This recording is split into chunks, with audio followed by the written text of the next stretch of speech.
Awesome. Hello. So we'll give people a few minutes to pop in. Sounds good. Hey, Squishy Twitchy is already here. Well, Twitch says OBS says we have 0, but the stream chat says Squishy Twitchy is here. OBS takes a little bit to update, I think. So go off your Twitch chat, I think. Okay. So let me make sure I'm hosting too.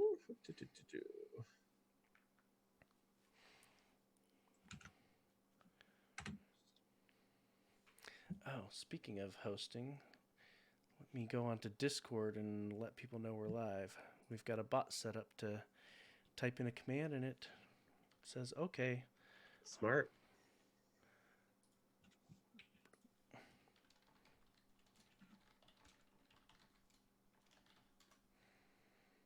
I think I'm still logged into Vog's Twitch on my other browser. Yep, so I can host there too. All right, cool. There we go.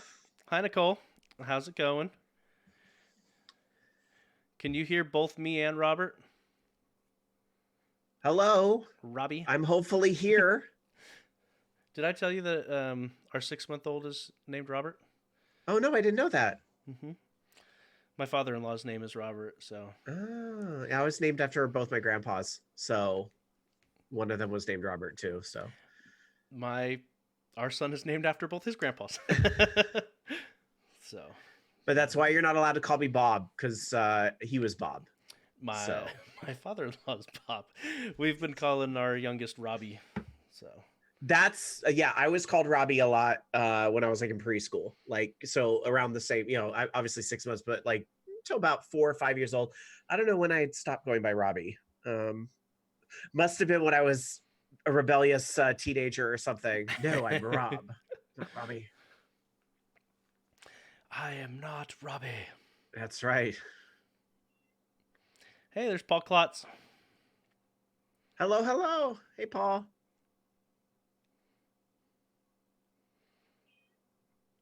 Okay, so the cat is not coming through the door, right? You can't hear him? I heard him a little bit, but it'll be okay. Okay. All right. Hopefully, I'll mute if it's a problem. He just, this time of day, just starts going crazy till the feeder goes off.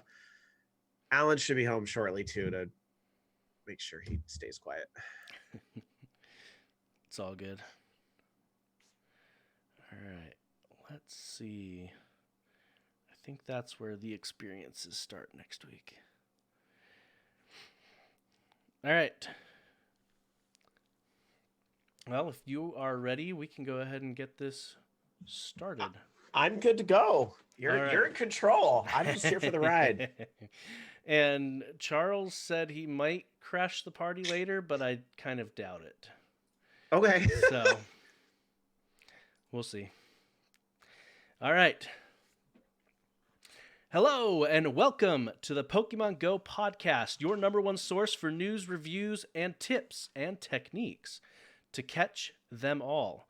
I am Joseph Ard, and Charles is not here, and I know some of you are saying thank goodness, but he does add some pizzazz. But in his place, we have the wonderful, the delightful Rob Roberts.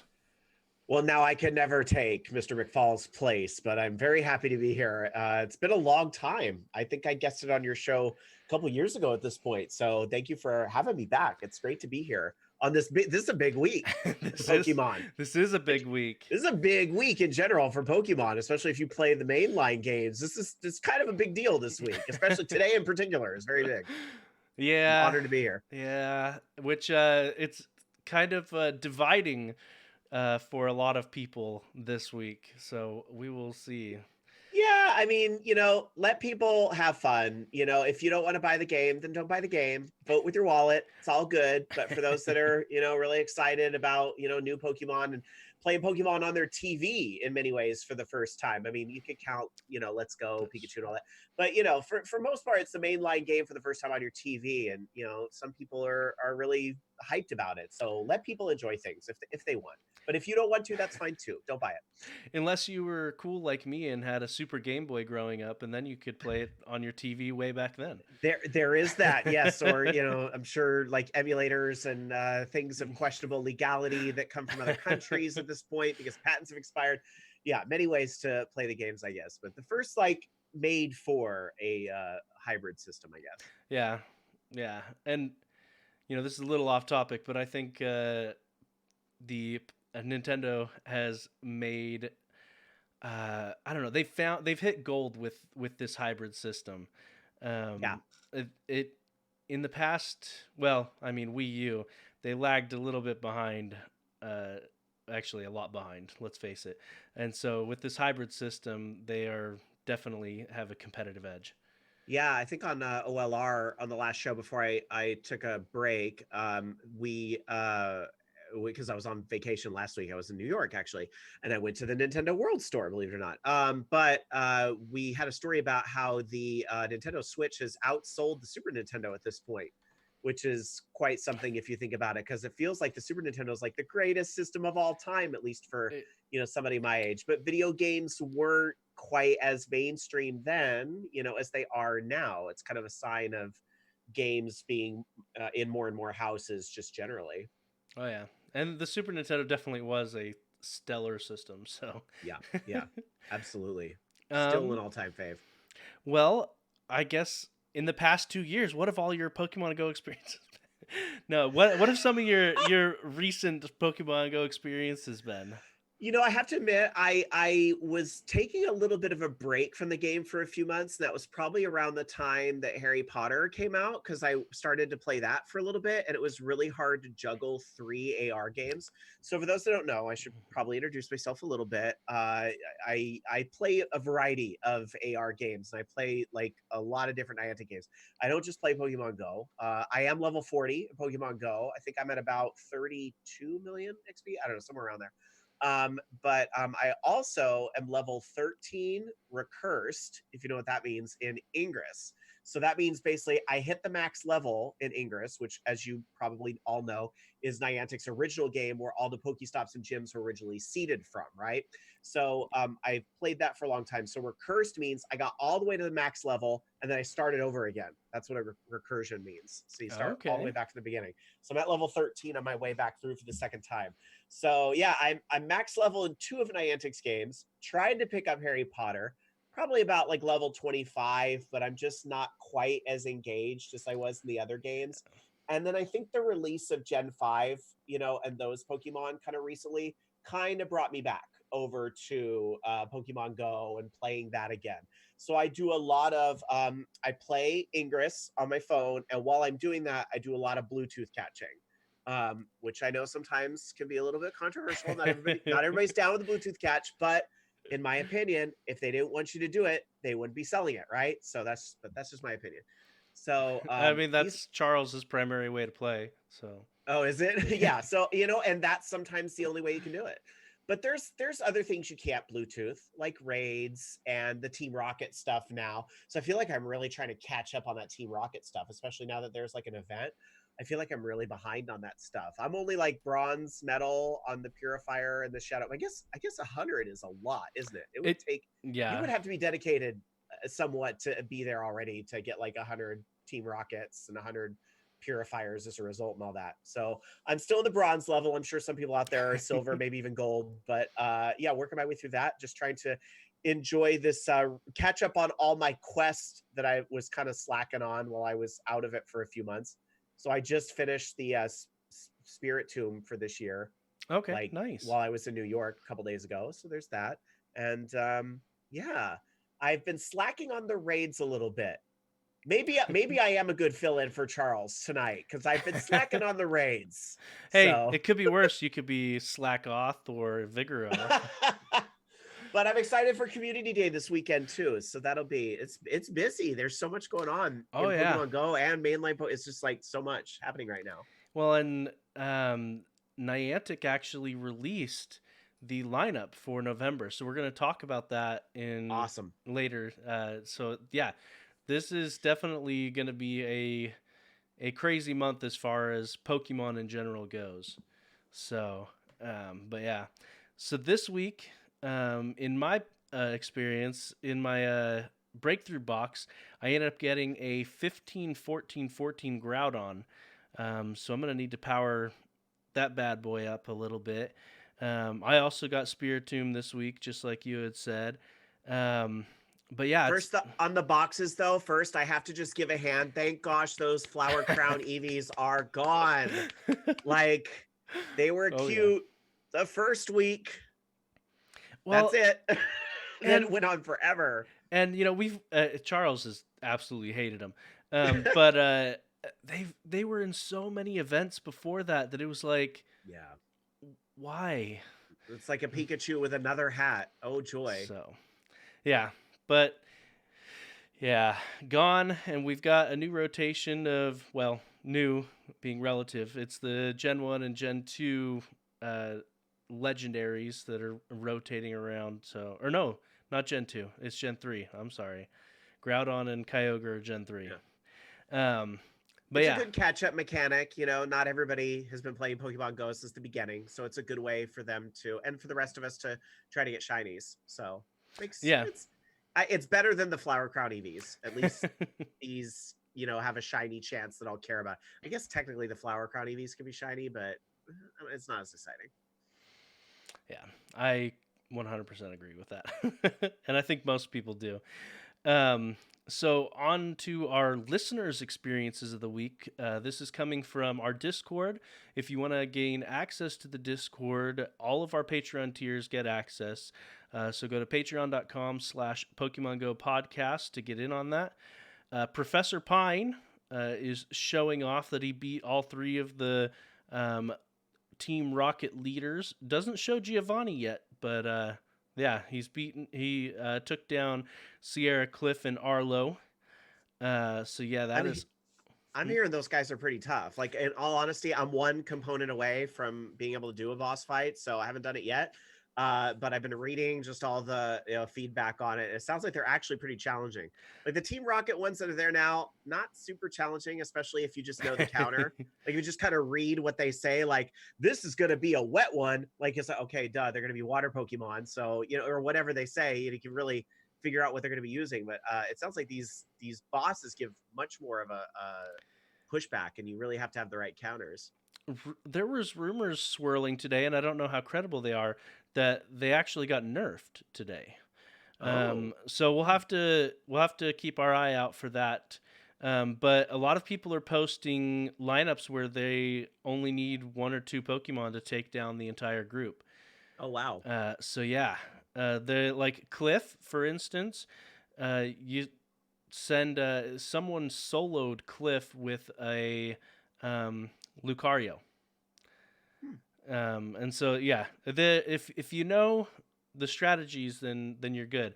The basic idea is to, if you're Rock Eddie said Arlo is the hardest one. That I've heard that as well.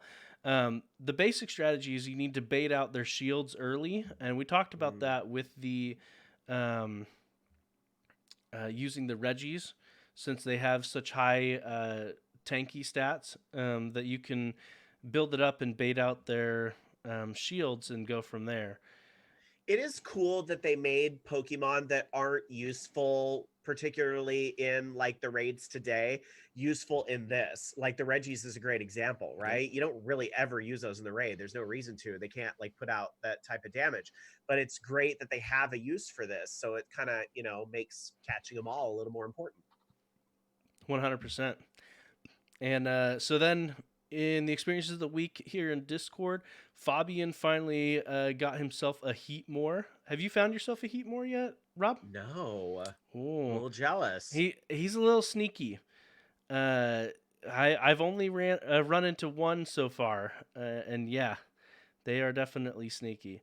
No, I think that's like the one I'm missing too. And I keep seeing him on radar, but it's always when I'm like stuck. You know how like when you're like stuck somewhere and it's like, and then why do I make the mistake of pulling up Pokemon Go when like I can't leave this situation right now? And it's like you see something down the street you really want, or a raid nearby or something. I am also missing that it's a 1-star raid. It's super easy. The Clink, is it Clink? The 2 gears? Oh yeah, yep. I'm still missing that, and every time I see the raid, it's like an inconvenient time for me to go run over there and grab it. Yeah, because he's definitely soloable. So if you have the time, yep, you can definitely take it down raids by yourself. Pretty easy, yeah. And then this is again from Fabian. He's showing off a 98% Shadow Ball Mewtwo. Ooh. which will definitely come in handy when who was it? I'm blanking on the name. Ter Terrakion. I don't know if I'm saying that right, but when he's added to raids, Mhm. definitely. Well, I guess Shadow Ball isn't necessarily the best for that. You'd want Psychic, but still, Still, those Mewtwo. Mewtwo's are handy for a lot of situations. So Yep. Actually, a lot of the stuff in here is from Fabian. Usually, we get a ton from a certain Terry, but a lot of these are from Fabian this week. So he's got a shiny Alolan Sandshrew. Uh, Charles was given a raid pass for a an EX raid in Provo, Utah, so he's definitely all over that. how useful! I'm just waiting for my EX pass for New York City because I did do a raid when I was in New York. There was just a random 3-star. It was like a muck or something I already have, but I was just like, well, I'm just going to do a raid to get a bronze gym in New York. And watch, I'm going to get an EX pass for that. I bet. See, and I'm still waiting for an EX raid at my work. About a month ago, one of the gyms at my work got changed into an EX eligible gym.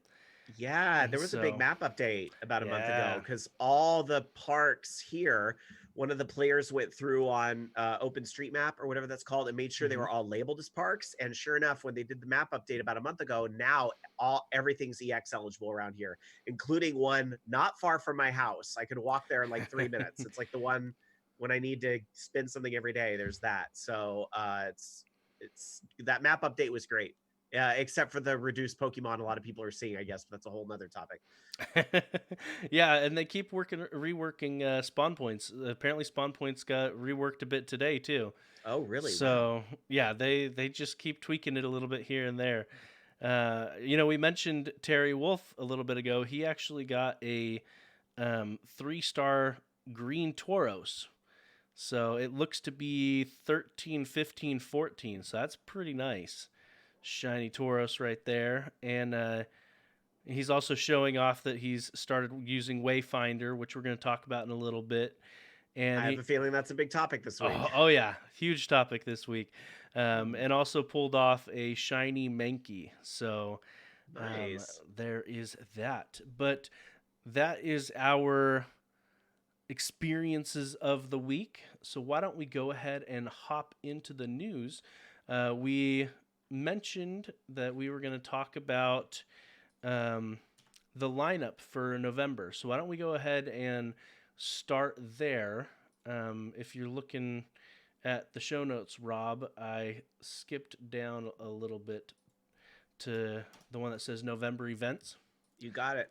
Um, so this is a post from Niantic, so from Pokemon Go, and it details what is happening for the next little bit in Pokemon Go. Have you seen this yet? It was announced yesterday. I heard about this top one, the upcoming week. I guess I can say super effective week. I heard that, but I didn't really know. I was like, that's a strange sounding thing, but it sounds like maybe there's going to be fighting. I was just more surprised when I saw that we're not getting some type of tie-in for Sword and Shield. Hello, that's kind of a big deal, right? And we know that the Galar Pokemon, if I'm saying that right, I know there's controversy on how it's pronounced, but if those Pokemon are going to come to Pokemon Go, like similar to the Alolan forms, right? Because everybody wants one of those Galarian Ponytas. At least I know I do. Oh yeah. So like if those are going to be coming over to Pokemon Go, I'm kind of surprised this isn't the week for that. But maybe they're going to wait a little closer to the holiday shopping. Maybe they kind of know like all the Pokemon fans are going to be on this. Maybe we need to wait. I don't know. It's a little weird that this is coming first. That's the only thing. But I don't want to be a complainer either. Like, yay more events and things. But I was just a little surprised. Like, what? It's not a Galarian event to celebrate the new Switch games? I am a bit surprised there too, but I kind of think the Pokemon Go company wants to let those that actually bought the new games get to play with the new toys first. Perhaps. But that said, in the code, the code divers have found code related to the Galarian forms. So they are in the code when they get turned live, we don't know. I expect them sometime this month though. So within the next couple of weeks. You would think. Here's hoping. So, but trying to predict what Niantic will do is sometimes like trying to catch sand or something. It will happen soon. That's all you get. Yeah, so super effective week that you were just talking about. So that's starting November 19th and going, well, for a week until November 26th. And it says that it is going to feature Pokemon that are strong specifically against Team Go Rocket. Huh. And other trainers. So these are specifically meant for PvP. What that means, we don't know, though shiny Tentacruel will also become available. So that's one of them. Yeah, which is weird because I don't think Tentacruel when I think PvP. I don't either, so that's interesting. But that's a cool shiny, so excited for that. Yeah. Tentacruel is definitely a neat shiny. For those at home, so that we can actually detail it, he switches from blue to a purple, and the red gem on his forehead and on his edges, or on his top, the bulbs on the top become green.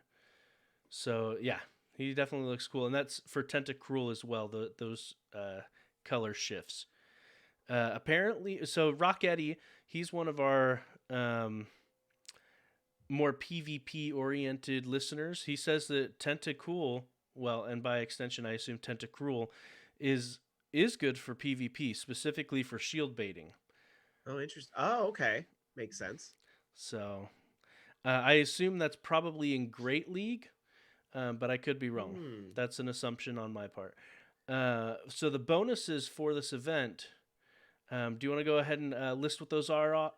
Yes, you're going to get 2 times the Stardust from trainer battles. So Stardust, always a good thing. More potions and revives from Pokestops. So if you're going to be fighting more, it's nice that the game will allow you to revive your Pokemon.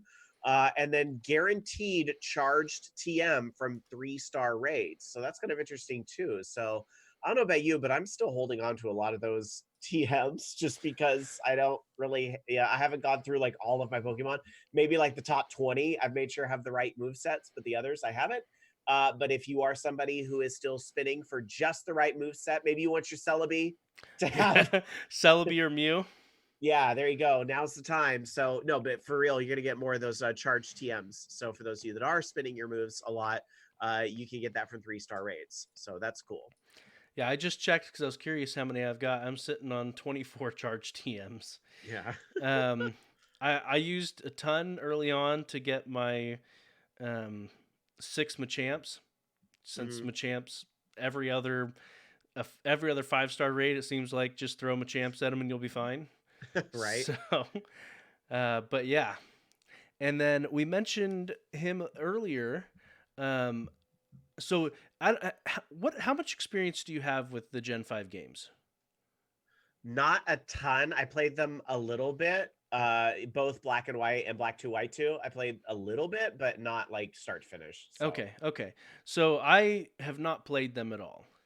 Okay. So a lot of these Pokemon are relatively new to me. Like I may have seen their pictures and things like that, but I'm not overly familiar with them. So so that first event lasts until the 26th. Starting the 26th, we are gonna get, and I swear I'm probably pronouncing this wrong, but Terrakion. Is that how you pronounce that? I would think Terra, kind of like, Earth or whatever. So Terrakion makes sense. Okay. Maybe Terrakion, but that's depending on how you want to emphasize it. If only they said their names in Pokemon Go like they do in the anime. It'd make this a lot easier. I know. And Charles actually has a little book that one of our patrons sent him that has phonetic pronunciations. Oh, so that's handy. Occasionally he'll look it up and do things like that. I just ask my Pokemon obsessed friend, or I get corrected. Yeah, I just pronounce stuff how I want to pronounce it most of the time. But this guy is pretty cool looking. He's a rock fighting type, and I have no idea. I have no idea how his stats match up um, to most stuff. Though I did see a someone had gone on to Game Press and done theoretical battle simulations, and I want to say, as far as rock type goes, he ranked pretty high, above Tyranitar. Um, so yeah, he looks cool. Maybe he's going to be one of those legendaries you kind of have to get, unlike some of the previous ones we've had. But you never know, because you say that, and then all of a sudden they're like, hey, the Reggies are actually kind of useful for Team Rocket battles. True. But yeah, so that they are gonna be, or he is gonna be around. Well, he being relative, most legendaries are genderless, and so is Terrakion. But it's gonna be available until December 17th, and so that is fun there. What is the next event that we've got listed for November into December? Next up, you get to celebrate your friends with the Friend Fest. So it's they're saying it's celebrating family and friendship with the first ever Friend Fest. I guess kind of makes sense. It's around Thanksgiving, which is, they, even though Thanksgiving is, maybe you're thankful for your friends. I mean, that could be very, very possible. So it seems like an appropriate time of year for it. It doesn't seem like it's running a terribly long time though. So it does seem like it's like a Thanksgiving event. It's going to run Wednesday the 27th from 1 Pacific, 4 Eastern to Monday, December 2nd at 1 p.m. Pacific, 4 Eastern. So, but a lot of folks maybe are off of obligations in their personal life because of Thanksgiving. So you have a big chance to get the most of this event, at least that Friday, Saturday, Sunday, because I don't know about you, but I ain't shopping. So Well, and if might I as well am play some shopping, it'll Pokemon. probably be Amazon, looking at those lightning cells. Exactly. So Cyber Monday is kind of where things are moving, I think. So But while we're on the topic of Thanksgiving, Charles and I have to actually nail down the specifics, but it's looking like we are going to record that episode on Black Friday. So, and we might have something special in store, but like I said, we got to nail down the specifics. So, stay tuned. But yeah, so these are some awesome events that are coming on the horizon, and just get out there and grab them. According to Rocketti, again, our PvP specialist over here, Terrakion is actually the second best rock type attacker. Um, huh. so yeah, he's pretty high Nice. up there. So when it becomes available, go out and grab him. So Nice. um, Um, should I mention the rest about this event? Because there's some good stuff in this event actually. yeah. So there's going to be boosted family themed Pokemon. I mean, they mentioned Nidoran male and Nidoran female. I don't know what else. I mean, I don't know what's considered a family Pokemon, unless you're talking like a full evolution line would be a family to me. But I don't know. I don't know what else is going to count for that. But those are the ones they cite, as well as their evolutions and more that will be in the wild and in research tasks. I believe Nidoran female shiny came out a while ago. I don't remember if Nidoran male ever did. Yep, they're both I did. available. Which it's I funny. can't keep track anymore. I know there's so many, There's so many. but yeah, they're just palette swaps Oh yeah. between the two of them. Their shiny forms are in parallels to each other, to their normal Interesting. forms. Okay. Interesting. So, but those will be boosted. So, but no word on shiny or anything like that. But here's where things get real good, and probably why the event is short. You get half Stardust for trading. So, if you need to do a million Stardust trade, which hopefully you're working on your friendships if you're looking at something that big, but you never know. That'll be halved. So that makes those big trades a little more doable. You can make 2 special trades per day. That's a pretty big deal, especially if you think about during this Thanksgiving period, a lot of people are traveling, right? Oh So you yeah. have a lot of people going home for Thanksgiving. Hey, I brought you some pachirisus from Alaska, or something or whatever it is. So that's going to be pretty cool. I think people will make the most of that. So 2 special trades per day for the holidays. So don't lose sight of that. And then you will be attack boosted when you raid with friends, which I believe is already in the game. I'm assuming it's going to be bumped up a little more. Yeah, so when you raid with friends right now, you do get a boost, but apparently it's going to be bigger. So Nice. get out there and take some stuff down. I'm sure we will see a lot of new videos of, oh, I could solo this or I could duo that. Yeah. So Yeah. it'll Well, be fun. that's true. That's true. You're gonna have friends going out on a walk or something because they don't have to work that day, and maybe taking on some different raids. So we'll see. Maybe duoing Yeah, things. we trioed Terrakion with all Mr. Mimes or something. You never know. It'll happen, something to Yeah.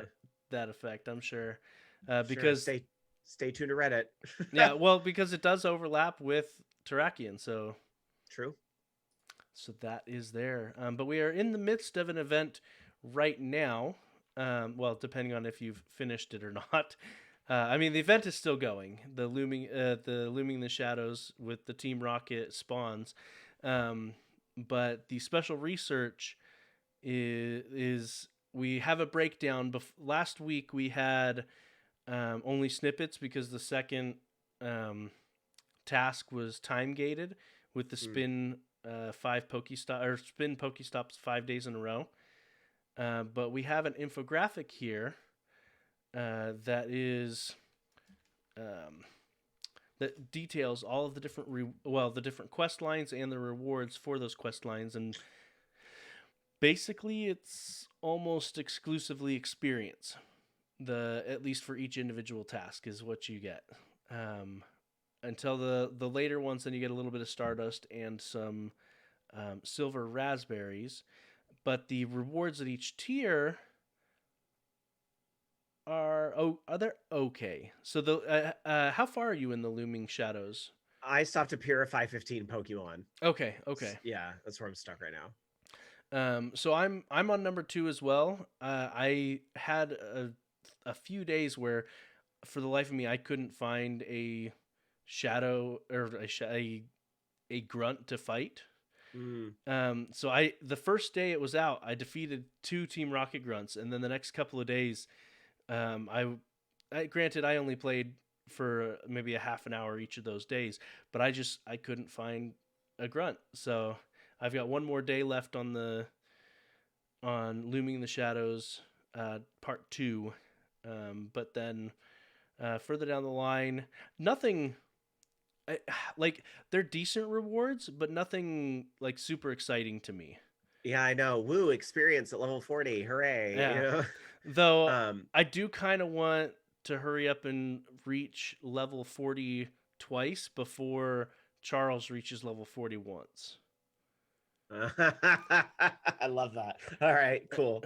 But I would have That'll loved help. it. I would have loved it if more of these rewards were Stardust instead of. I mean, at each tier you did get some Stardust, but when they're asking you to purify 15 Shadow Pokemon, that's not inexpensive.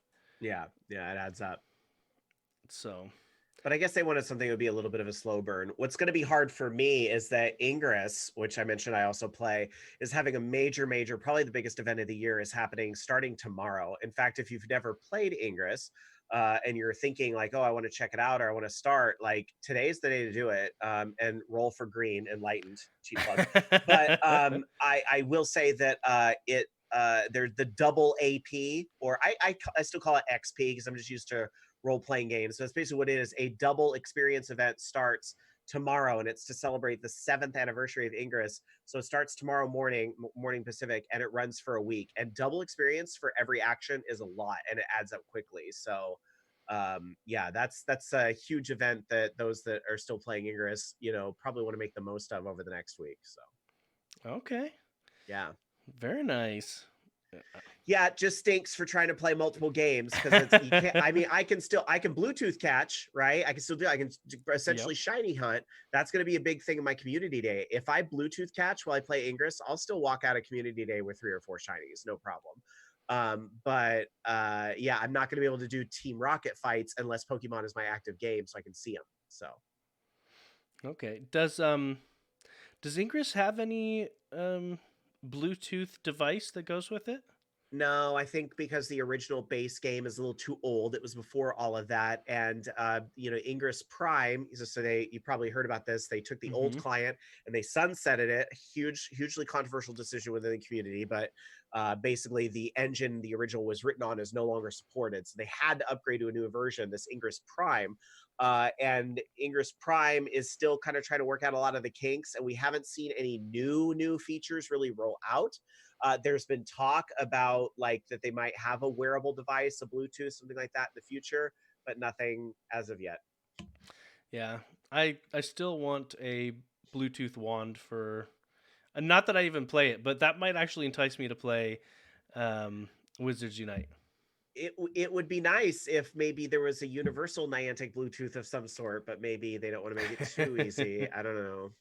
Or if those wands that you could buy at Universal Studios could sync with your phone, because they Who had. knows? The Bluetooth thing may be a Nintendo thing too. That may because remember they had a part. Nintendo had a part in putting those. I realize there's third party devices like gotchas and stuff, but we all know those aren't official devices. But the official stuff is all kind of like Nintendo backed. So I wonder if there isn't something there that maybe they are limited in what they can do because the Bluetooth agreements are with Nintendo.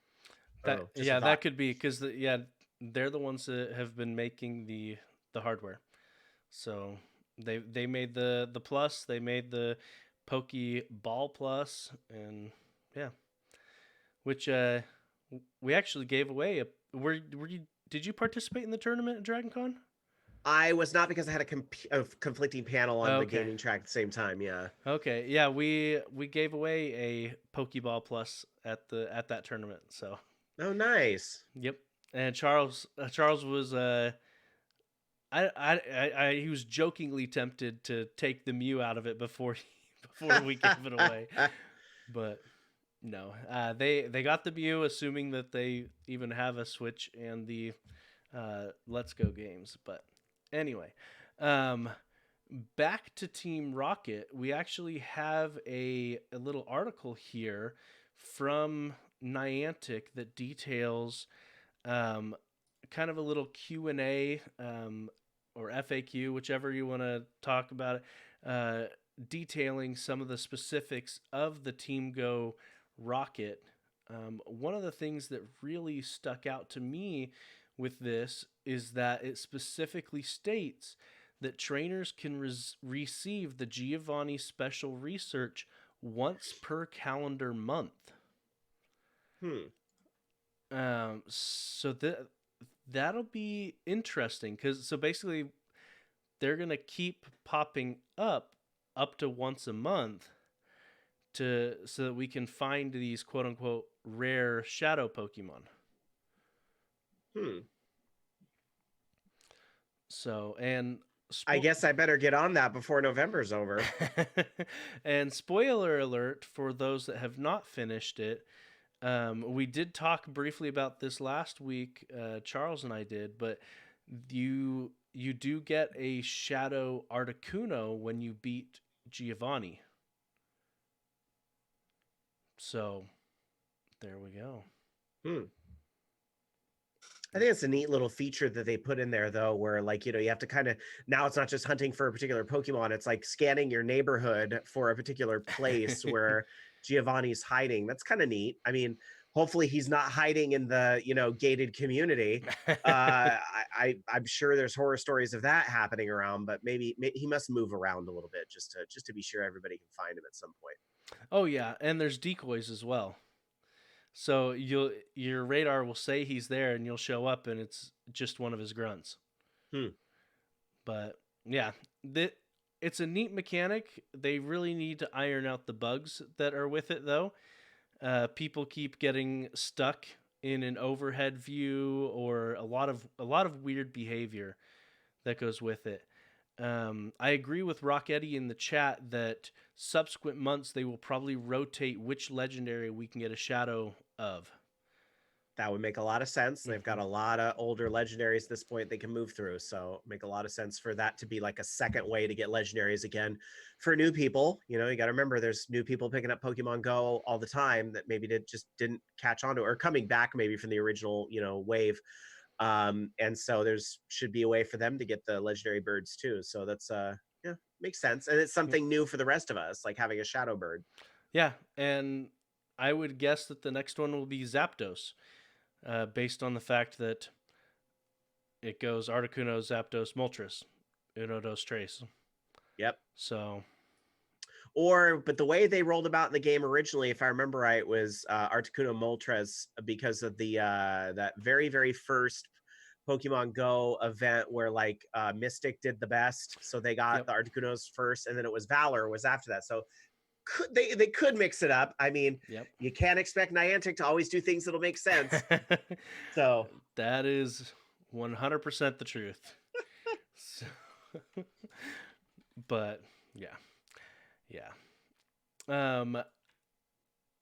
One of the best resources for us as players is the Sylph Road, and they recently did a research study. So they do these all the time. They've got a bunch of people that collect data and do research. And so this one is, they were specifically looking for quote unquote secret multipliers when it comes to catching Pokemon. I think I'd have to check, but I think what spawned this was specifically shadow Pokemon. Even though their catch circle is red, they seem to be a lot easier to catch than you would think. I've noticed that too. Like they don't really run, and I'm like, is that just because I'll use a berry on them every time because I don't want them to run away? I kind of stopped using golden raspberries, especially if it's like a Duskull or something, it's whatever. But is it? I kind of noticed that too, that they seem to always be easier to catch. Yeah, easier to catch, and again, Rocketti in the chat says easier to catch if you can hit them because they tend to attack a lot.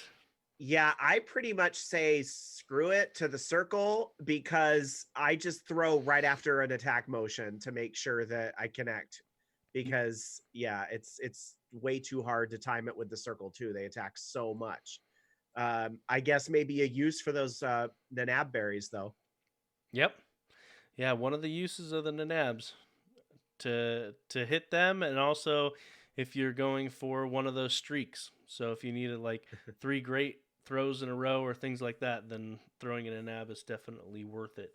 Other than that, it's a little lackluster. I still think they should add a little Stardust bonus to the NABs just to make them more enticing. But, that's a talk for another day. I recycle those almost all the time, except now I noticed a task started showing up that was use 10 NAB berries on Pokemon. I'm like, oh, that's how they're going to get me to keep those in my inventory. Yep. And there's always, if you do want the Stardust from them, you can always feed them to gyms. True. Very true. But the findings in this research are that, yes, definitely, like field research has a much higher probability of catching. Shadow Pokemon, though, aren't as high as I would have thought, because they do seem quite a bit easier to catch. But yeah, Sylph Road is saying they are as difficult to catch as the non-shadow counterparts. Yeah, so I'm using those berries for nothing. So yeah, they seem so much easier to catch to me, but that's confirmation bias. So yeah. But all in all, I love the write-ups. If you have time, go out and take a look, because these are very good. And I mean, they get into the nitty gritty, so there's some of it might go over your head, especially if you're not You have to if you speak a don't little like, math. yeah, if you don't like math. But a lot of really good information is here if you're interested in how the back end calculations occur. For most people, they just want to throw a ball and get the Pokemon. They're not going to care about these calculations. But to me, as a programmer, this kind of stuff is interesting to me. So, but yeah, I don't know about you. Is that interesting to you? It's interesting, but I go, huh.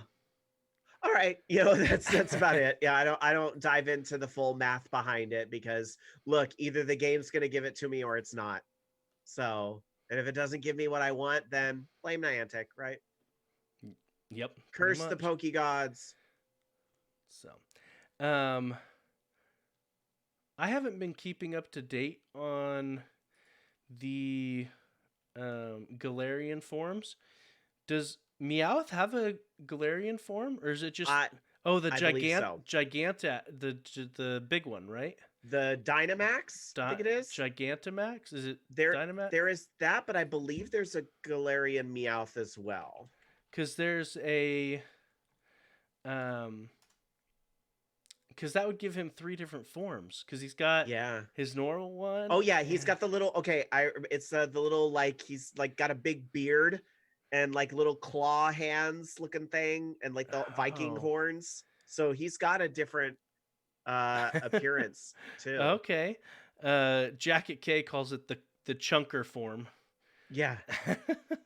So That is weird. It almost reminds me of the Langoliers, throwback to the 90s. You ever seen that movie? no, I haven't. Oh man. So the Langoliers is, if I'm not mistaken, it's a Stephen King direct to movie right. or direct to TV movie where people, it's got some timey-wimey stuff on a plane, and the Langoliers actually eat the past. So if you get stuck in the past, they're monsters that will eat you. But anyway, it that's what it reminds me of. If you have a chance and you want to watch a cheesy film, go for it. But the reason why we're talking about the Galarian forms Is that on Disney Plus? Because I only watched Disney Plus this week. I don't think the Langoliers is a Disney movie, but I don't think it is either. Yeah, the House of Mouse owns so much, you never know. you never know. Coming soon, maybe.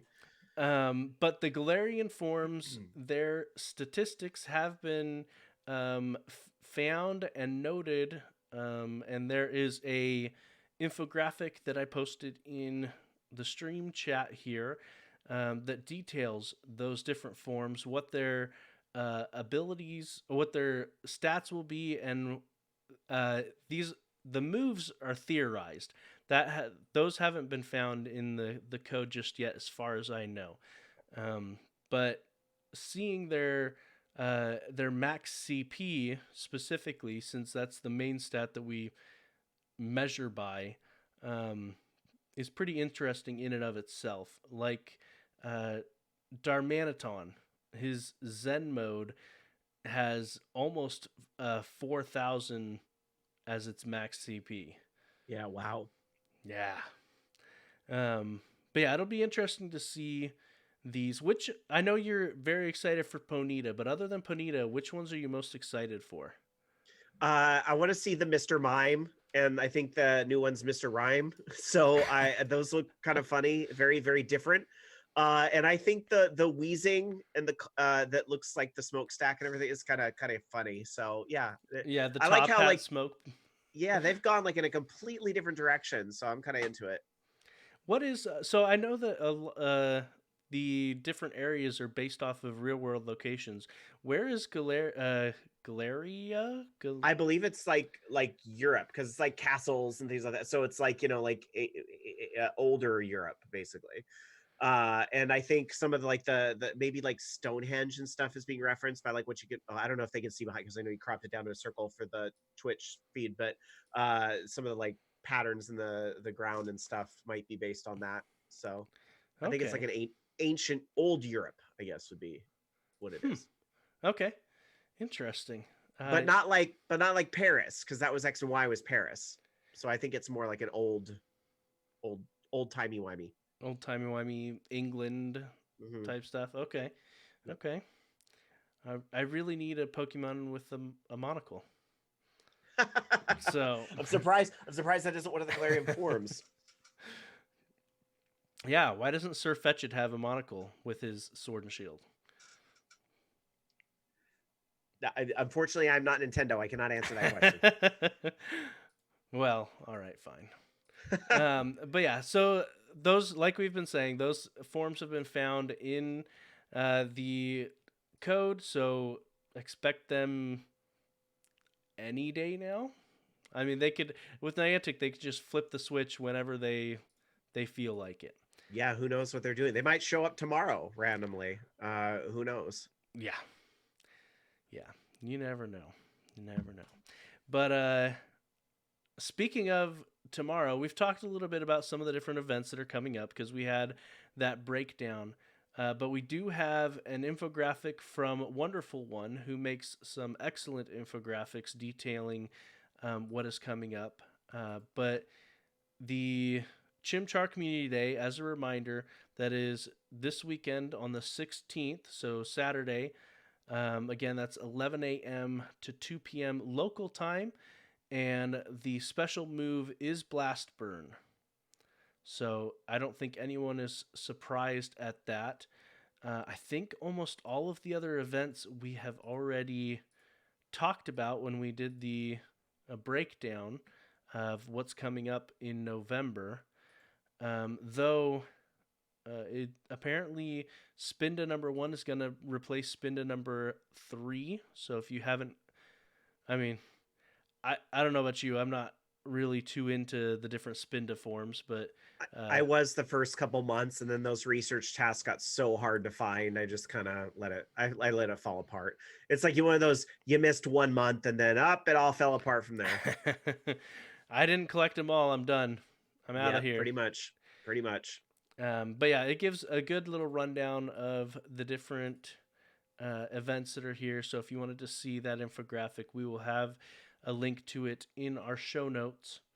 But yeah, so that is there. The next thing we are going to talk about is Niantic has actually announced that they are going to start putting out official show notes. How do you feel about that? You mean patch notes? Yeah, sorry. I'm like, I was just talking about show notes. Yeah, they're doing Niantic's show. putting on a show. Yeah, their show is called Boy, the Pokemon GO Podcast, don't you know? Yeah, I was gonna say the show they put on is quite comical sometimes.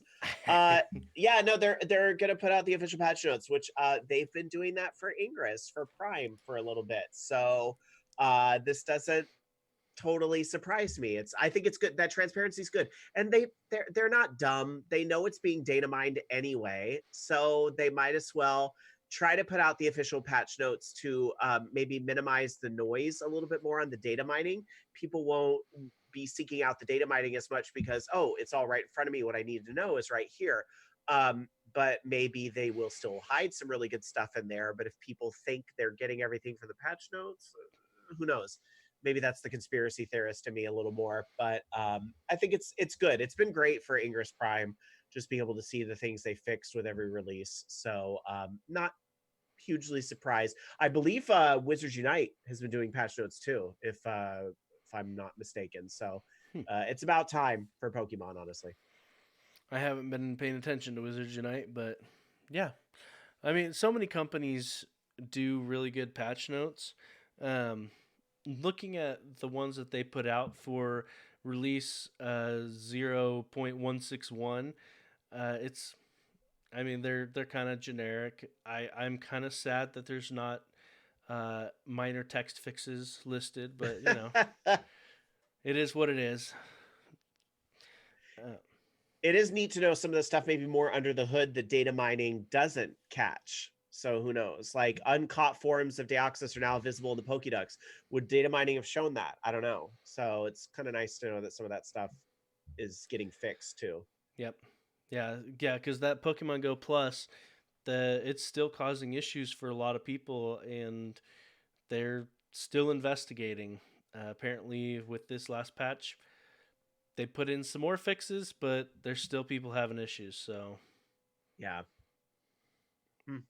My gotcha was doing just fine until I think finally like it won't charge anymore, so I'm gonna have to get a new one. I don't know, but luckily ooh, I have a backup. I have my Pokeball Plus still as a backup, so this is what I'll probably use for Community Day.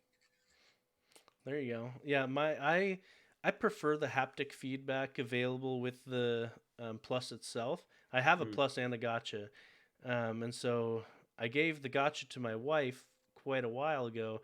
I'm not sure she uses it much these days, but it is there available if she ever wants to use it. So, It's there. but yeah. Um, as of yesterday, something exciting has been made available worldwide, but you have been using it for quite some time in a different format. Yeah. So here we are. Finally, after all the whining and complaining and begging, no, Wayfarer, Niantic Wayfarer has gone live for Pokemon Go players level 40 in all regions. So not just rural South America and some of the places, the very limited places it was at before.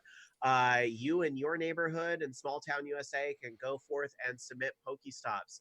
And I am begging you, please do not submit crap because it just gums up the system for everybody else. It's a tricky position for me. I have been using this for quite some time in its former form, OPR or Operation Portal Recon is what it was called for Ingress. And then just about less than a month ago, it switched to Wayfarer on the Ingress side. And so we kind of all knew, oh, it's coming. It's coming for everybody because the graphics were all Pokemon and Harry Potter and stuff. So we kind of knew it was happening. And so now it's here. I have to admit, I have some hesitations, quite frankly, from the Ingress side of things. Remember, guys, I'm a fan of both games. Okay, I'm a max level in both sides. But you have to remember, Ingress is a very PvP type of game. And those portals, the things that are Pokestops and gyms for all of you, they're portals at Ingress, and they are very strategical types of locations that can really make or break, what's going on in that game. So, whereas in Pokemon Go, like there's no bad reason to have Pokestops in all of the places, right? And I think that's the general consensus. Put Pokestops everywhere. But I was kind of, for the longest time, kind of thinking like, oh, but like for Ingress, that might not be such a great thing because, especially in places that are more private and, not going to handle a gathering of a lot of people very well and not good places to play at night and things like that. Like it's just going to be it might cause a lot of bad stuff to get in there. I'm a little worried about it, but I will say this again. I'm a fan of both games. I don't want to sound elitist or anything like that. I will say this. The system as it is at Ingress isn't perfect because Ingress is a player versus player game. You get a lot of like faction bias going on. Like you might know that, oh, the other faction uses this park as their farming area all the time. They're just trying to add a bunch of portals there so they can farm. Unfortunately, even though it meets the rules and this shouldn't be happening, I'm going to tell you it does. People will deny portals over there because they don't want the other team to have more stuff there. So this will be a good way, I think, and at the end of the day, this becomes a good thing to have, hopefully, both Pokemon players and Ingress players reviewing things. And I hope that the reviews will require kind of agreements on all sides. But the reality is there's a lot of stuff that's caught up in like tie battles and stuff. Maybe the Pokemon Go players will be able to help us break some of those ties on the Ingress side. So that's where I'm trying to think like, okay, maybe the Operation Wayfarer for everybody actually it could end up being a good thing because it could really scale back some of that ugly stuff that's getting denied just because of faction reasons. People really should just stick to the facts when they're doing their review. But at the same time, one other thing to point out, and this is a very big flaw and something a lot of your listeners are probably already thinking about, is that keep in mind that you don't see everything in Ingress in Pokemon Go, right? Because of the way the map cells, I'm sure you've talked about this in a previous show, the way the map cells work out is that it's a slightly smaller map cell that allows portals than does allow Pokestops and gyms. So the big problem that's going to happen with this that I cannot believe got through is that you might submit something that's already there, actually. It's just not in Pokemon Go. Oh, Yeah. Yeah, because it's in Ingress, but they're actually too close together for both to have come over to Pokemon Go. So here's a tip. Please, even if you don't want to check out Ingress, fine. Harry Potter has everything. Wizards Unite has one for one crossover. You could see everything in Wizards Unite. And maybe if you've never just, you thought, oh, Ingress is weird, it's too much for me. Even though, again, I would say check it out. It's different. It's, yes, it's a player versus player. It's a very different type of game, but it's cool once you get into it. But even if you don't want to get into Ingress, I'm sure a lot of you checked out Harry Potter Wizards Unite. That does have everything in it. So before you submit something, especially if it's a crowded park, a downtown area, somewhere where there's likely to be more submissions, check Harry Potter to make sure it's not there yet. And hopefully Niantic will think of something on how to do that for Pokemon Go before too long, because I'm worried that the system's going to get gummed up with duplicate submissions, things that should be locations. They are in the other games. So um, hopefully, though, this will help for some of the rural players. Obviously, rural players have been complaining for the longest time, and understandably so. And there might not be many Ingress players because it's hard to play Ingress in an area where there's not a lot of back and forth to get experience, and so forth. So hopefully, this will help some of the rural players, if nothing else. That could be a very good thing. Most definitely. And for those that, you talked a lot about how Ingress players would deny specific locations. Um, a lot of our listeners probably have never played Ingress at all. Now, it's Right. my understanding that because I played Ingress for maybe 5 minutes. Mm-hmm. But it's my understanding that with Ingress, you go to the portals, you take over the portals, Yep. and then you actually link portals together. Is Yep. that okay? Yeah. So it's all about it's all about like land area ownership and trying to basically control like areas basically. And you do that by creating triangles. So you link two portals together. And then when you link, you kind of close that link from another portal, you're creating triangles. And then that triangle fills in with your faction's color. And then you get points based on the rough estimated population that's under that triangle that you made. Now, something to very, very important rule: links may never cross. You cannot cross the Oh. streams. So that's where the player versus player element especially So gets so if in. you can get a huge one, you Yep. can deny a lot of Yep. links. Because you also cannot Mm. throw links under an existing field. So you can get, and this is part of the fun of Ingress, you get 20 people together, you field the whole town. And that's where the James Bond and covert ops and all the stuff I really like about it, the cloak and dagger and all that stuff really comes into play, is that you get the group together, you're on a chat system all talking to each other. Okay, we're going to drop the links in 3, 2, 1, drop them, get the base link up, get the other links up, and then you field all over your city. Or there's big ones that cover like half the US that take a lot of people to put on. And one of your chatters, Jack, in the chat says, I tried it already, didn't like it. Hearing about the player versus player element kind of turns me off even more. I don't play AR games to get involved in turf wars, hence my common complaints with the gym system. And that's totally fair and understandable. You don't always want to give away your location. And if you don't feel safe ever, you should not play the games, period. But I will say, as far as Ingress goes, your location is not revealed to other players, like where you're standing or anything like that. I mean, sure, they can see when you take a portal and all that stuff, but it's very easy to hide your identity, especially if you're playing in very like downtown park type of places. Like, people aren't going to know who's taking their stuff, so because there's a wide player base for that game, just like there is for Pokemon Go. So you don't know. It could be a little kid, it could be grandma. All of them are playing that game too. Yep. So. Yep. Yeah, but the Wayfinder is going to be excellent. One of the biggest community requests that has been coming in, and I'm sure that you will echo it as well, Rob, is that please, please, please review more point of interest submissions than you submit. Yeah, you want to make sure if you're submitting things, you're actually reviewing things too. Because if not, you're just going to create a bigger backlog in the system. That's the long and short of it. There is incentive to review your own stuff, or excuse me, not your own, obviously you can't review your own stuff. I'm sorry, review stuff in the system after making your own submits. If you get 100 agreements. So let's say you review and you get 100 agreements in the game. what will happen is that one of your submissions will be prioritized. In fact, I just before the show started tonight, I actually logged into Wayfarer because I was like, oh, I was like at 95 out of 100 earlier. I wonder if I got, because now that all the Pogo players are reviewing, we're starting to see more agreements come through because stuff that's been in the backlog for a while is getting pushed through now. So one of my submissions just got upgraded. So there's a church and a strip mall not far from me that I'm like, why isn't this a portal? This is a church. It should, and it's in a strip mall. It's like super easily accessible. It should be a portal. So I just picked that as my most recent upgrade. But you have to get 100 agreements to do that. I mean, that sounds like a lot, and it is, but it goes by pretty quick. I wonder if they won't do some type of badging system in Pokemon Go, kind of like what we have in Ingress. I'm going to try my best to show this, but in Ingress, you actually have a tiered badge.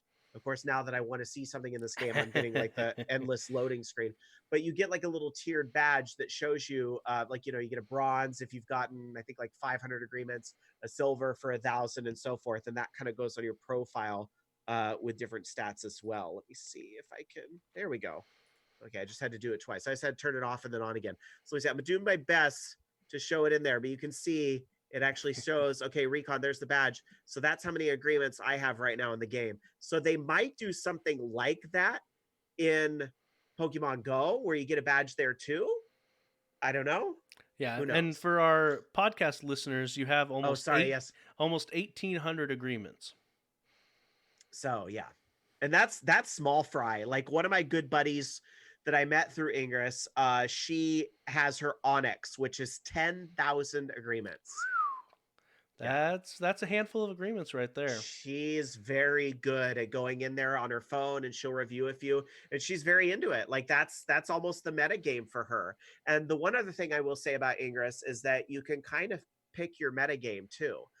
Even though I talked about, like, if you want to do points, you create fields and stuff like that. Not everybody plays that way. Like, honestly, because the player base has been dying out a little bit, like the reality is, like, here where I live, we struggle a lot against the other team because they have retired players that don't have a lot of opposition where they live, that throw this very deep field every day, all the time, non-time. It doesn't matter. 2 a.m., they'll be out there throwing it, whatever. And it's like, how do you defeat that which has, all right, anyway, but I won't finish that sentence because that's rude. But you start to feel that way a little bit. So a lot of people turn the game into something else, and it's like, oh, well, maybe I want to go do missions, because there's a lot of missions in Ingress that encourage you to go out and hack unique portals, get little badges for your profile, and kind of do it that way too. So some people have kind of changed the metagame.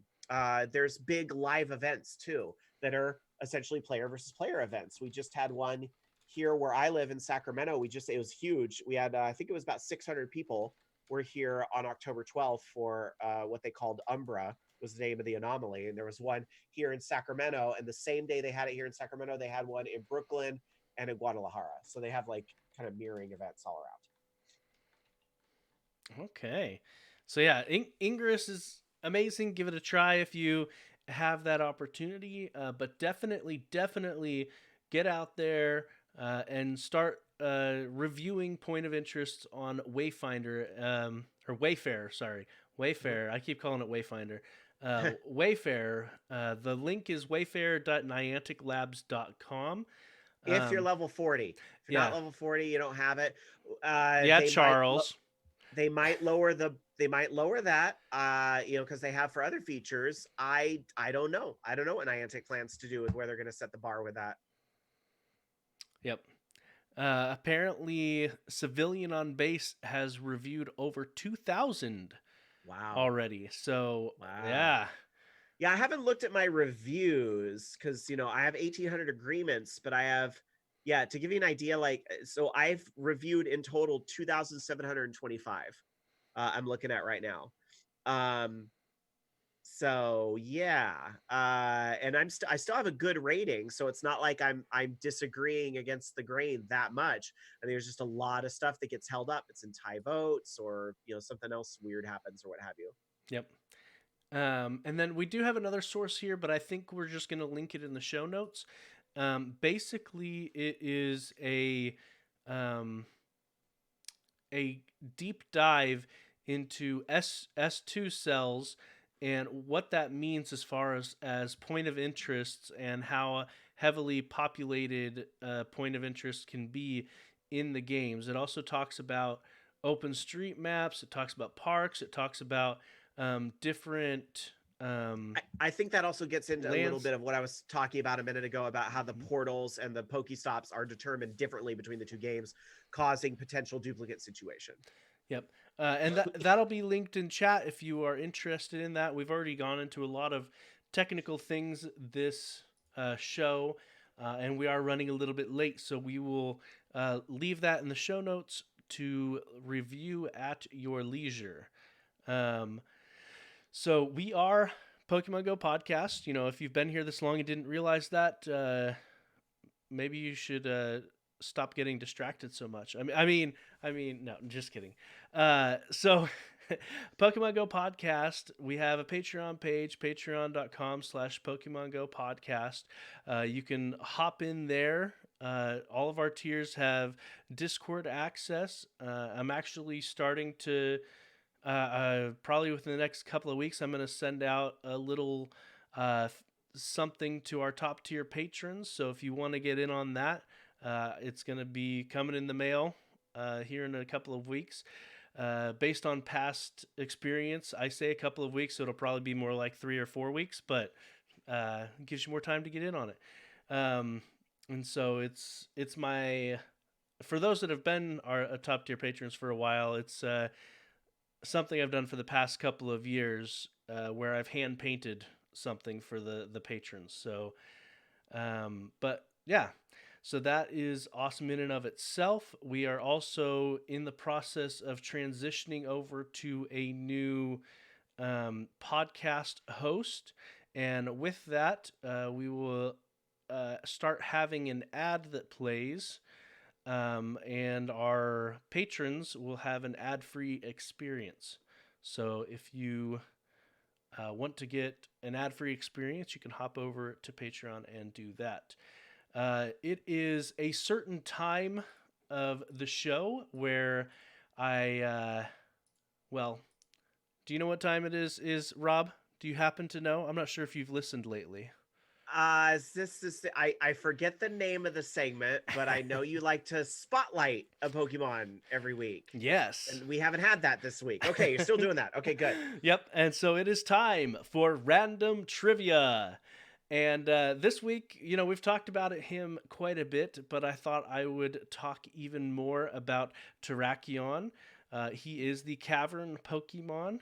We mentioned that he is rock fighting. So when he comes to raids, you're going to want to take Psychic Pokemon against him. Water type Pokemon are going to be awesome against him. Fairy type will work. Rock in and of itself has quite a few weaknesses, but fighting also as well. Personally, I really like this aesthetic. The kind of bull Gorgon type look to him. His Pokédex entry is pretty awesome, to be honest. But it says that the black Pokédex entry says this Pokemon came to the defense of Pokemon that had lost their homes in a war among humans. So he is specifically out to defend. Just like a lot of there's a lot of Pokemon where they specifically fight against injustices from humans. He is a member of the Swords of Justice, just like Cobalion, that we have had in raids and we currently have in raids. And so he is a member of that group. I'm looking at his shiny form now. Rob, have you seen his shiny form before? I don't think so, no. I kind of like the default form better. So it's probably going to be forever before it's in Go anyway. That's true. Shinies will be a year later, so. But yeah, he goes from being, he's got like a gray and charcoal look with some yellow accents normally, but he switches to beige with red horns and kind of turquoise accents. He's definitely more colorful, but I kind of like the normal aesthetic better. Yeah, rock fighting doesn't exactly scream colorful. Yeah, yeah. He does kind of remind me of. I'm listening to a D&D actual play podcast called The Titans of Altera, and it does Hmm. remind me of some of the things that they've run into there. They run into a giant goat golem. Um, spoiler alert if you want to try to listen to that, but it does happen pretty early on. So, um, we mentioned when we were talking about Cobalion during his random trivia that the swords of justice are all linked to the Three Musketeer story, and so Terrakion is thought to be based on Porthos. He is the heavy hitter, the large and strong member of the group. He is based off of a bighorn sheep or an oxen, and his name Terra. So, like you were mentioning earlier when we were talking about how to pronounce it, uh, is Latin for earth, though it could also be inspired by terracotta. And then apparently, uh, takin or taken, but it is a type of goat. Um, and then the end is thought to come from champion. Hmm. So Terra, Talkin, and Champion. So it's got a trio of combination there. So if you want to contact us or send your messages to us, you can reach out to us show@PokemonGoPodcast.com.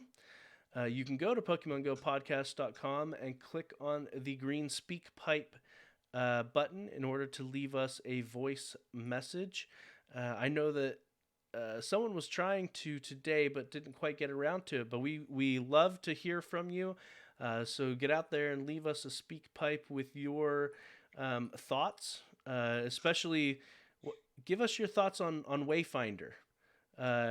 If you're liking it, if it's too confusing, just let us know what your thoughts are on Wayfinder and what your experience has been. Wayfarer. Oh yeah, I keep That's saying I keep fine. saying Wayfinder. Wayfinder It kind of should be makes it rolls. Wayfinder. Yeah, I know. It I know. it rolls so much better off the tongue. Yeah. You can go to reddit.com/r/Pokemon Go podcast. You can look at what we have for the show notes, assuming that I get them up in a timely manner, or you can submit your own show notes if there's something specific you want us to talk about on the show.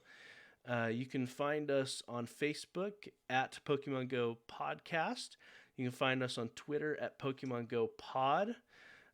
For those that are listening on the podcast, if you wanted to tune in, we are on twitch.tv/Pokemon Go Podcast, and we start at 8 p.m. Eastern every Thursday night. Though, like I mentioned earlier in the show, there might be a couple of adjustments due to the holidays, but in general, Thursday nights at 8 o'clock Eastern is when we do that. We have merchandise available. If you go to tiny.cc /G, S, T, U, then you can head over to our TeePublic store. That is the Giant Size Team Up Network. That's what GSTU stands for. And like happens probably about half the time when I click on that link, there is a sale currently going on TeePublic. But the Pokemon Go podcast specific shirt there is the Teenage Mutant Ninja Squirtles artwork. That is available. Have you seen that artwork, Rob? I've seen something like that. I didn't know that was you guys. That's cool. Yeah, so this is artwork that I made a couple years ago, actually, and I put it on our Patreon page as a Okay. wallpaper, a desktop wallpaper. That's cute. So you can go out there and grab that. I'm hoping it lasts for a while, that it doesn't get hit with a copyright strike. I think it is You're safely in the realm of parody, I think. Yeah, that's what I was gonna say. I think I've altered it sufficiently, but yeah. And then our YouTube channel, the link is all kinds of crazy because we don't have enough subscribers yet. So if you hop on over there and subscribe to us, you will help us get a link that is much more readable. Where can they follow you? Why don't you plug some of your stuff, Rob? Sure. Would super like you get links to everything on my Twitter. I love Twitter. So twitter.com slash Mr. Rob Roberts. That's Mr. Rob Roberts. Probably the best place to find me. I host a video gaming show, actually a long running video game show, probably the longest running video game show, every Sunday night at 6 o'clock Pacific, 9 o'clock Eastern. It's called Orange Lounge Radio, the show where every gamer has a voice. And that is all part of the Voice of Geeks network. So that's VOG network. So if you are on Twitch right now and you wouldn't mind a little follow over there so you can catch us on Sunday, that's twitch.tv/VOG network, VOG network. And we are on again, Orange Sounds Radio, 6 o'clock Pacific, 9 o'clock Eastern, right after the Bobby Blackwolf show, also available over there. So yeah, those are, I have my own personal Twitch too at Rob Roberts. But, you know, again, if you go to my Twitter, it has links to pretty much everything that I participate in. Okay.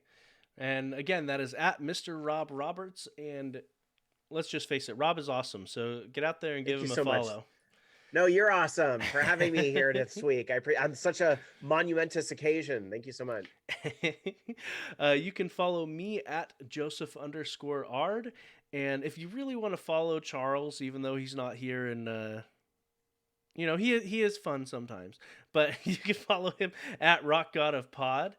And until next week, you can hear Rob over at Orange Lounge Radio talking about, what do you think you'll be talking about this next week? Probably the Pokemon Sword and Shield, not just the release of those games, but this huge controversy that goes with it about, it's not just the Pokédex, but people kind of taking it to extremes. Did you know it's out there now that somebody was actually streaming a copy that was altered in a way to make the game run worse? This is the day and age that we live in, people. So we'll talk a little bit about that. But I'm, you know, if you aren't a fan of what's happened, don't buy the games. That's the strongest message you can send. But I'm good. I have it pre-bought. I'm going to check it out tonight. So I'll definitely get up on that. And also in a couple weeks, I should cheap plug, we're going to be coming up on episode number 800 of Orange Lounge Radio. Is in early December. 800 weekly episodes. You know, that's obviously, if you multiply 17 by 50, it's a little more than 800. So if you're taking a few shows off here and there, like last week when I was in New York City, but it's, you know, still 800 pretty much consistently ever since June 23rd, 2002. Okay. Yeah. All right. Well, until next time, have a great day, guys. Thanks again for having me. All right, stop recording. And this is the part of the show where people get to vote. I don't even know how many. I'm not sure how many submissions there are. Oh, there's only 3. All right, so we have from Vladivostok. So this is for the show title that they're voting on, Rob. The Vladivostok says, this is going to be a wet one. From Nicole0991, we have Pokemon GO Podcast, now with 100% more knowledge. And from Pokemon GO Podcast, we have Rob Roberts is awesome. Oh, that's very nice. Thank you. Well, I think that's my favorite. No. So the first one's a little dirty. So right now, Pokemon GO Podcast, now with 100% more knowledge, is winning with 2 votes to 0. And I was trying to battle someone just now, but it seems to have kicked us out of the... I wasn't paying attention. I was just tapping. So I don't know if I accidentally hit something or what, but it kicked us out of our battle. Connection issues? Niantic, get out. They never have any issues at all. What are you talking about? So, all right. Well, I think unless there's more votes within the next about 30 seconds, that Nicole is going to win it with Pokemon Go Podcast now with 100% more knowledge. So, all right. Well, thank you so much for... The more you know. Yeah, the more you know. Oh, someone voted for this is going to be a wet one. So... Oh, Nathan Epps' game crashed. Dope. Nicole says next week's going to be disappointing since Charles will be back in 100% less Rob Roberts, probably. That's very kind. Charles is so much fun, though. Yep. He is full of character.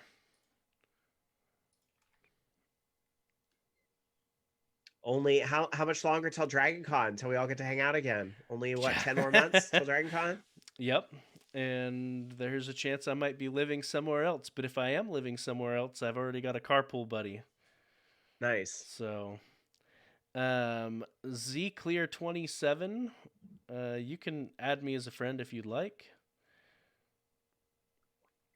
Here, I'll put it up on the show. So anybody who wants to add me as a friend, here's your chance. It is currently my code is being displayed live. I actually probably should take care of that. I don't think you're on my list. I'm you know what? sure. I've been sitting like 2 days away from hitting 4-star friends with Charles for like 3 months. And I'm waiting for him to do it because I don't need the XP. So on the next episode, will you please tell him to open his bleeping gifts from Rob Roberts? Oh, I tell him to open up his gifts, period, all the time. I told him that he would be level 40 by now if he would just open his gifts. No, that was you're right, because that was a huge boost on that stuff. And actually, I give him crap, but I am like the world's worst at that type of stuff. So,